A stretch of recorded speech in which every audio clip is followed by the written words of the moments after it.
आप सभी को जय मसीह की। प्रभु आप सभी को बहुत आशीष दे। आज बहुत से लोग जानते होंगे इस बात को कि थोमा ने प्रभु यीशु मसीह के पंजर में, हाथ में छेद में उंगली डाली थी। और आप लोगों को मालूम होगा इस बात के बारे में। क्या आपको लगता है कि ये सच है? शायद आज आप इस बात को जानकर बहुत हक्का बक्का हो जाओगे, क्योंकि जब इस बात को बाइबल में पढ़ते हैं ना, तो वहाँ पर बिल्कुल बहुत कुछ अलग और डिफरेंट दिखाई देता है। आज हम बहुत से लोगों ने सुनी है ये वाली बातें कि जब थोमा के साथ यीशु मसीह का एनकाउंटर हुआ, यीशु मसीह जब थोमा के वहाँ मतलब उस जगह पर आए जहाँ पर सारे चेले मौजूद थे, और वहाँ पर थोमा भी आया।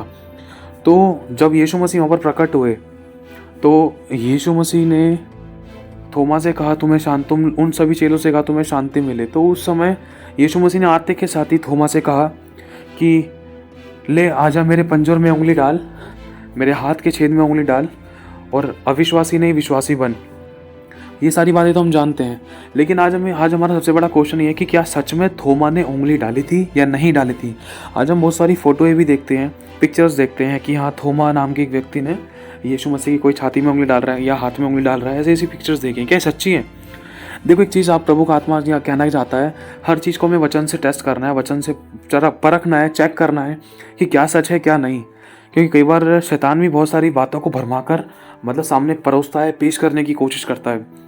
देखो, जब हम पढ़ते हैं यूहन्ना की पुस्तक में, जब आखिरी में ये सारी बातें लिखी हैं, जब चेले बहुत डर कर बैठ जाते हैं कि यीशु मसीह को मार दिया गया है, यीशु मसीह अब कब्र में दफना दिया गया, लेकिन यीशु मसीह जी उठता है। जी उठने के बाद जब यीशु मसीह उन चेलों के पास उस कमरे में आते जहाँ पर चेले बहुत थरथरा रहे थे, डरे हुए थे यहूदियों के डर से कि यहूदी कहीं हमें ना मार डालें, तो वहाँ पर यीशु मसीह झट से वहाँ पर प्रकट हुए। चेलों के साथ एनकाउंटर हुआ, यीशु मसीह उनके सामने आमने सामने आए और यीशु मसीह ने उनको कहा कि तुम्हें शांति मिले।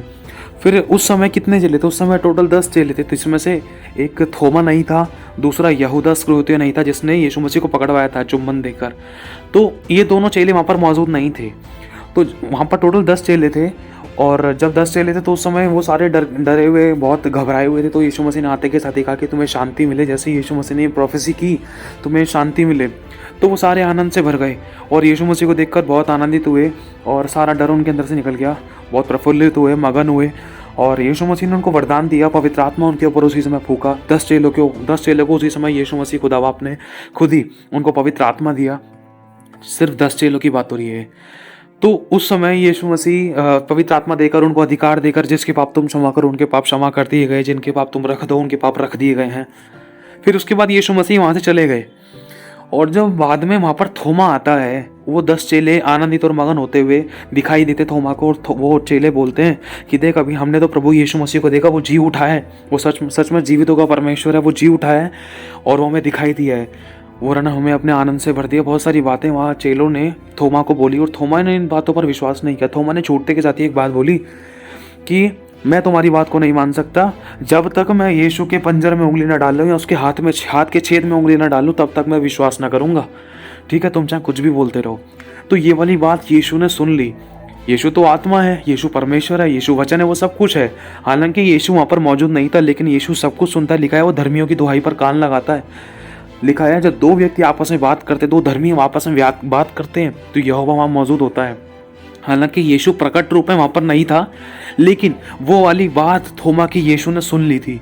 और जब 8 से 10 दिन के बाद दोबारा से वहाँ पर चेले मौजूद हुए, सबके सब इकट्ठे थे, तो लिखा है उस समय थोमा भी वहाँ था। थोमा भी वहाँ पर मौजूद था। अब टोटल हो गए 11 चेले। तो जैसे ही थोमा वहाँ पर मौजूद था, तो कुछ दिनों बाद प्रभु यीशु मसीह वहाँ पर आए, और उस समय वो 10 के 10 चेले और 11वां वहाँ पर थोमा भी मौजूद था। जैसे ही यीशु मसीह वहाँ पर आए, थोमा ने इस चीज़ को देखा, और तुरंत यीशु मसीह ने एक और भविष्यवाणी करी, फिर से कहा कि तुम्हें शांति मिले। जैसे यीशु मसीह ने कहा कि तुम्हें शांति मिले, वैसे ही थोमा ने इस चीज़ को नोटिस किया, अरे ये तो सच में प्रभु है। प्रभु यीशु तुरंत थोमा से कहते हैं कि आजा, मेरे पास आ, और मेरे हाथ में और मेरे पंजर में अपनी उंगली डाल, अपना हाथ डाल और चेक कर, और मैं तुझसे कहता हूँ, अविश्वासी नहीं विश्वासी हो, इतना कठोर मत बन। उसी समय होता क्या है, बहुत से लोगों को लगता है, हमने बहुत सारी बातें ऐसी सुनी हैं कि थोमा ने जाकर यीशु मसीह के बदन में, पंजर में, हाथ के छेद में उंगली डाली। हमें सबको लगता है, हमने फोटोज़ भी देखी है, बहुत बार ऐसा सुना है, लेकिन हकीकत में ऐसा नहीं है। जब हम वचन को पढ़ते हैं, वचन की गहराई को पढ़ते हैं, समझते हैं, तो वहाँ पर एक भविष्यवाणी हुई है। जैसे ही यीशु मसीह ने कहा आजा, मेरे पंजर में हाथ डाल, मेरे हाथ में उंगली डाल और अविश्वासी नहीं विश्वासी बन। मतलब यीशु मसीह ने जैसे ही बोला ना, अविश्वासी नहीं विश्वासी बन जा, जैसे ही विश्वासी वाला शब्द यीशु मसीह ने भविष्यवाणी की थोमा के लिए, तो उसी समय थोमा ने यीशु मसीह को बिना छुए, बिना उंगली डाले तुरंत एक शब्द बोल दिया, हे मेरे प्रभु, हे मेरे परमेश्वर। और उसी समय यीशु मसीह ने बोला, धन्य वे हैं जिन्होंने बिना देखे विश्वास किया। और उसके बाद उस पूरे टॉपिक में, पूरे पार्ट में कहीं पर ऐसा नहीं लिखा हुआ कि थोमा ने यीशु मसीह के पंजर में या हाथ में कहीं उंगली डाली है या हाथ डाला है या उंगली से टच किया है, चेक किया है, छेद में उंगली डालकर देखा। नहीं, ऐसा कहीं नहीं लिखा है कि थोमा ने ऐसा करा है। वरन सिर्फ ऐसा बात तो थोमा ने बोली थी, वरन वो कर ही नहीं पाया, क्योंकि ऐसा अभिषेक बहा यीशु के अंदर से, क्योंकि यीशु ने तुरंत ऐसी भविष्यवाणी करी कि थोमा ने उस बात को सुनते के साथ ही, अविश्वासी नहीं वरन विश्वासी बन, ये वाली भविष्यवाणी जब यीशु ने बोली, वो सुनते के साथ ही थोमा के बंधन टूटे और थोमा तुरंत घुटनों के बल लाकर कहने लगा, हे मेरे प्रभु, हे मेरे परमेश्वर। और प्रभु ने कहा, धन्य वे हैं जिन्होंने बिना देखे विश्वास किया। मतलब थोमा को परमेश्वर ने ऐसा आत्मा से परिपूर्ण कर दिया था कि थोमा को उंगली डालने की जरूरत ही नहीं पड़ी। उसके बंधन टूट गए, क्योंकि यीशु के अंदर से ऐसा अभिषेक बहने लगा, ऐसी शांति बहने लगी कि थोमा यीशु के कब्जे में हो गया। और तुरंत थोमा ने बिना छुए यीशु को एक्सेप्ट कर लिया, और उसी दिन से वो यीशु का सच्चा दास बन गया और अपने भारत में प्रचार करने के लिए आया। तो इन बातों से हमें पता चलता है कि थोमा ने कभी जिंदगी में उंगली यीशु मसीह के बदन में या हाथ में कभी डाली ही नहीं।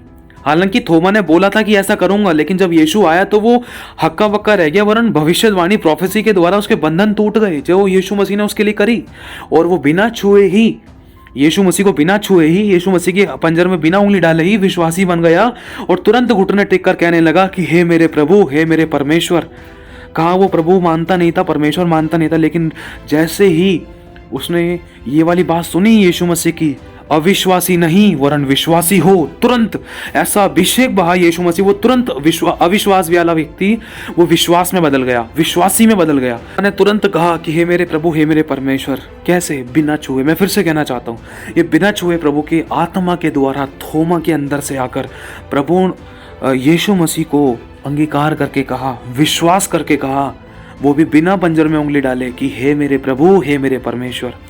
तो इन बातों से हमें पता चलता है, लेकिन एक बात ये हमें चेतावनी देती है कि कभी भी हम कुछ सुन रहे हैं तो हर बातों को हमें वचन से जांचना और परखना और टेस्ट करना ज़रूरी है कि क्या चीज़ सही है। हालांकि मैं ही नहीं कह रहा कि मैं परफेक्ट हूँ, मैं ये नहीं कह रहा कि हम लोग परफेक्ट है, गलती किसी से भी होती। कुछ जो बात मेरे पकड़ में नहीं आती वो बात आपके पकड़ में आ सकती है, जो बात आपके पकड़ में नहीं आई या वो मेरे पकड़ में आ सकती है ना। तो इन चीज़ों से हम एक दूसरे को ऊँचा उठा सकते हैं, इन ज्ञान की बातों को एक दूसरे को समझा सकते हैं, सिखा सकते हैं, क्लियर कर सकते हैं, बता सकते हैं, ताकि कोई ठोकर भी ना खाए, ताकि शैतान को भी मौका ना मिले। अब इसका मतलब ये मत समझना कि कोई किसी प्रभु के दास ने कह दिया कि थोमा ने उंगली डाली थी कि तो वो दास गलत हो गया। नहीं, वो दास गलत नहीं है, जिसके पास प्रकाशन नहीं है उसकी बात अलग है, ठीक है। कभी किसी को नेगेटिव मत सोचना, लेकिन हमें इस बात का ध्यान रखना है कि जो भी बात बोली जा रही है, कितना भी बड़ा अभिषेक है पूरे संसार में, हर एक बात को मैं कह रहा हूँ, कोई स्वर्गदूत भी आपको आकर दर्शन में कुछ कह रहा है ना, तब भी उस बात को वचन से जांचना कि क्या ये बात वचन के अकॉर्डिंग है या वचन के विरुद्ध में है। एक बार चेक तो करूँ, टेस्ट तो करूँ, पवित्र आत्मा मदद कीजिए, इसका चिन्ह दीजिए, बताइए। तो मेरे भाई और बहनों, इन बातों का खासकर हमें ध्यान रखना है। तो इस बातों से ये पता चलता है कि थोमा ने प्रभु यीशु मसीह के पंजर में और उसकी छाती में, उसके हाथ में हाथ और उंगली ही नहीं डाली, वरन बिना डाले ही, बिना हाथ और उंगली डाले ही थोमा ने विश्वास कर लिया। हालांकि थोमा ने पहले कह दिया था अपने चेलों को सामने मुंह पर कि जब अगर यीशु मसीह जिंदा है तो जब तक मैं उसके छाती में, उसके हाथ में, पंजर में उंगली और हाथ में ना डालूं तब तक विश्वास नहीं करूंगा। हालांकि उसने अपने चेलों को कह दिया था जब यीशु मसीह वहां पर मौजूद नहीं था, लेकिन जब यीशु मसीह आया तो उसने अपनी स्टेटमेंट बदल ली। बिल्कुल थोमा बदल चुका था। तो प्रभु आपको आशीष दे। आप सभी को जय मसीह की।